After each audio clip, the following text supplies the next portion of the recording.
નમસ્કાર મિત્રો, અમારા નવા વિડીયોમાં આપ સૌનું હાર્દિક સ્વાગત છે. તો આજે આપણે વાત કરીએ વૃદ્ધ બા સાથે બનેલ સત્ય ઘટના વિશે. વૃદ્ધ માતાએ પોતાના દીકરાને હોસ્પિટલથી લેવા આવવા માટે 10 વખત ફોન કર્યો, પણ તેણે ફોન ન ઉપાડ્યો. કંઈક અઘટિત બનાવવા ડરથી તેણે પોતાના દુખતા ઘાને અવગણ્યો. ટેક્સી પકડીને ઘરે જવા નીકળી અને એ બપોરે હોસ્પિટલનો કોરિડોર એકદમ ઠંડો અને સુમસામ હતો. 68 વર્ષની સીતાએ પોતાના દીકરા અર્જુનને 10મી વખત ફોન કર્યો, પરંતુ તેમ છતાં તેને માત્ર એક લાંબી, ભાવનાહીન રીંગ જ સંભળાઈ. સીડીઓ પરથી પડ્યા પછી તેના હાથમાં હમણાં જ 10થી વધુ ટાંકા આવ્યા હતા. ડૉક્ટરે તેને કોઈની સાથે ઘરે જવાની સલાહ આપી હતી, પરંતુ અર્જુને ફોન ન ઉપાડ્યો. તેની પત્ની પૂજા પણ એવી રીતે ચૂપ હતી જાણે તેનું અસ્તિત્વ જ ન હોય. એક ભયાનક ડરે એના હૃદયને જકડી લીધું. તે ઊભી થઈ પોતાનું સંતુલન જાળવવાનો પ્રયાસ કરતી રહી. જોકે તેનો ઘા હજુ પણ મીઠું ભભરાવ્યા જેવો બળી રહ્યો હતો. તેણે એક ટેક્સી બોલાવી. ગાડી ઘરની સામે ઊભી રહી અને તરત જ ધોધમાર વરસાદ શરૂ થઈ ગયો. સીતાનો હાથ ધ્રુજી રહ્યો હતો જ્યારે તેણે પોતાની જાણીતી ચાવી તાળામાં નાખી. ચાવી ફરી રહી નહોતી. તાળું બદલી નાખવામાં આવ્યું હતું. શું થઈ રહ્યું છે તે સમજે એ પહેલાં જ તેની નજર દરવાજાની વચ્ચે ફસાયેલા એક ઢીલા કાગળ પર પડી. આ ઘરમાં તમારા માટે કોઈ જગ્યા નથી. પૂજાના અક્ષરો, એ અક્ષરો જેણે તેણે તરત જ ઓળખી લીધા. વરસાદના ટીપા દરેક શબ્દ સાથે ભળી રહ્યા હતા. શબ્દો ધૂંધળા થઈ રહ્યા હતા, પણ છતાંય તેની આંખોમાં ખૂંપી રહ્યા હતા. સીતાબેન એકદમ સ્તબ્ધ થઈ ગયા. દરેક શ્વાસ થંભી ગયો હોય તેવું લાગી રહ્યું હતું. અચાનક દરવાજો થોડો ખુલ્યો. પૂજા અંદર ઊભી હતી. હાથ વાળીને તેનો અવાજ સ્ટીલ જેવો ઠંડો હતો. તમે અહીં શું કરો છો? મેં તમને કહ્યું હતું ને કે હવેથી ફરી આ ઘરમાં પગ ન મૂકતા. આ ઘર અમારું છે. પૂજાની પાછળથી અર્જુને પોતાનું માથું બહાર કાઢ્યું. તેનો ચહેરો પોતાની માની નજરથી બચી રહ્યો હતો. માં, તમારે કોઈ વૃદ્ધાશ્રમ શોધી લેવું જોઈએ. અમે બહુ બીજી છીએ. સીતાબેન આઘાતમાં સરી પડ્યા. તેમની વૃદ્ધ આંખોમાં આંસુ છમકી રહ્યા હતા, પણ એક ટીપું નીચે ન પડ્યું. હું બસ એટલું જાણવા માંગુ છું. કેમ? પૂજા કટાક્ષમાં હસી. કારણ કે અમે હવે વધુ બોજ ઉઠાવતા નથી માંગતા, અને એ સિવાય જ્યારે જમીનના દસ્તાવેજ અમારા નામે છે તો પછી માનો અહીં કોઈ હક જ નથી બનતો. તેમના હૃદયમાં જાણે વીજળી પડી ગઈ. પણ પૂજાને ખબર નહોતી, અને અર્જુન પણ એ નહોતો જાણતો કે એમના નામે થયેલા જમીનના દસ્તાવેજે સીતાના પતિની પોતાના બાળકોને પારખવાની છેલ્લી છાલ હતી. એ રાત્રે સીતા હોસ્પિટલ પાછી ન ગઈ.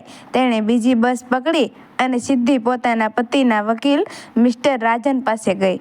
ટેબલ પર એ ઘેરા રંગની લાકડીની પેટી હતી જેના વિશે તેના પતિને કહ્યું હતું કે જરૂર પડે ત્યારે ખોલજે.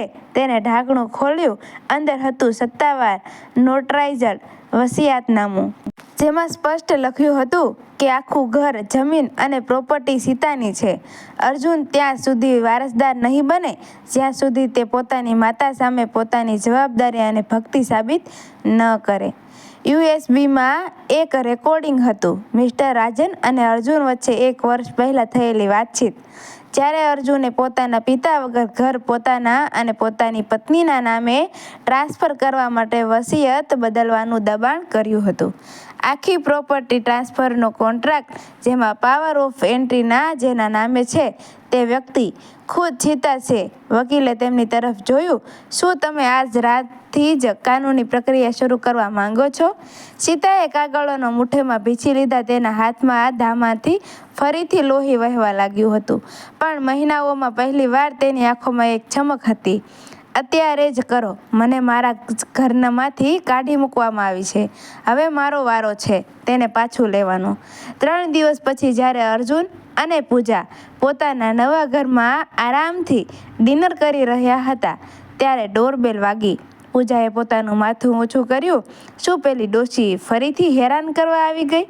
વાર્તાનો આગળનો ભાગ પૂર્ણતા. અર્જુને કંટાળીને બબડતા દરવાજો ખોલ્યો પણ સામે જોતા તેના પગ નીચેથી જમીન સરકી ગઈ. દરવાજા પર માત્ર તેની માં નહોતી ઊભી.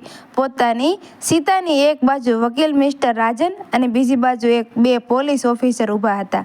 માં, આ બધું શું છે? અર્જુન હળબડાવી ગયો. પૂજા પણ ડાઇનિંગ ટેબલ પરથી ઊભી થઈ અને આવી ગઈ અને પોલીસને જોઈ અને ગભરાઈ ગઈ. તમે લોકો અહીં શું કરો છો? આ અમારી પ્રાઇવેટ પ્રોપર્ટી છે. તમે વગર પરવાનગીએ અંદર ન આવી શકો. મિસ્ટર રાજને શાંતિથી પોતાની બ્રીફકેસમાંથી એક ફાઇલ કાઢી અને એક કાગળ પૂજાના હાથમાં પકડાવ્યો. હવે નહીં, મિસિસ પૂજા, તમે મિસ્ટર અર્જુન, તમારા પિતાજીએ જે કાગળો પર સહી કરી હતી તે માત્ર એક શરતી અને કાચો દસ્તાવેજ હતો. અસલી વસિયત પ્રમાણે આ પ્રોપર્ટીના કાયદેસરના એકમાત્ર માલિક સીતાબેન છે અને આ રહી તમારી ઇન્વિકેશન નોટિસ, ઘર ખાલી કરવાની કાનૂની નોટિસ. તમારે બંનેએ આગામી 24 કલાકમાં આ ઘર ખાલી કરવું પડશે. પૂજાનો અવાજ ફાટી ગયો. આ અશક્ય છે, આ ખોટું છે. અમે કોર્ટમાં જઈશું. વકીલે ખિસ્સામાંથી પેલું USB કાઢ્યું. ચોક્કસ જજો, પણ કોર્ટમાં અમે પહેલાં આ રેકોર્ડિંગ સંભળાવીશ જેમાં અર્જુન એના બીમાર પિતાને ધમકાવી રહ્યો છે. આને કાયદાની ભાષામાં કોડ બ્લેકમેલ અને માનસિક માત્ર કહેવાય છે. ઘર તો જશે જ, પણ સાથે જેલ થવાની તૈયારી પણ રાખજો. અર્જુનના ઘૂંટણ ધ્રુજવા લાગ્યા. તેને પોતાની ભૂલ અને પિતાની ચાલાકી બંને સમજાઈ ગયા હતા. તે સીધો સીતાના પગમાં પડી ગયો. માં, મને માફ કરી દે માં. આ બધું પૂજાના કહેવાથી થયું હતું. હું તો તારો દીકરો છું ને માં. બસ અર્જુન. સીતાબેનનો અવાજ હવે કોઈ લાચાર અને બીમાર માનો નહોતો, પણ એક મક્કમ અને સ્વાભિમાની સ્ત્રીનો હતો.